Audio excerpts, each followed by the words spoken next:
The sound of Gaza has changed. Once it was children's laughter, the call to prayer, and bustling markets. Now it's the constant hum of drones and a heavy, aching silence. Playgrounds are empty, shops are shuttered, and hunger fills the air. Every day begins with a single question: what will we eat? Parents no longer wake children for school. There are no schools left.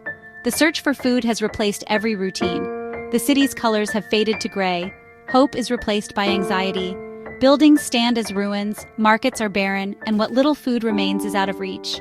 For over 2 million people, half of them children, life is now a relentless struggle for survival.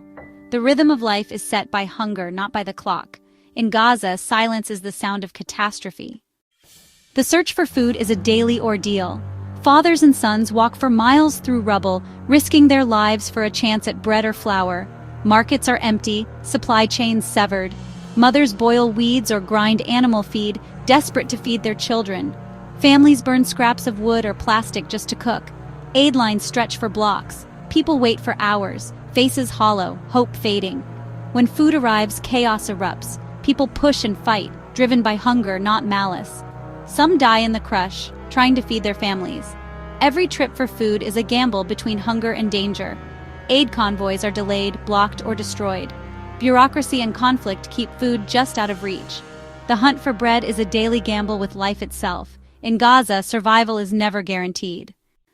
Gaza's children are fading away, not just from bombs, but from hunger. Their eyes are dull, their bodies frail, their laughter gone. They no longer play, they sit quietly, conserving energy. Malnutrition is stealing their futures. Swollen bellies, thinning hair, fragile limbs. These are not statistics. They are children with names and families. The psychological toll is immense. Nightmares, anxiety, silence. Children draw pictures of tanks and loss, not sunshine. Parents watch helplessly, skipping meals to feed their kids, knowing it's not enough.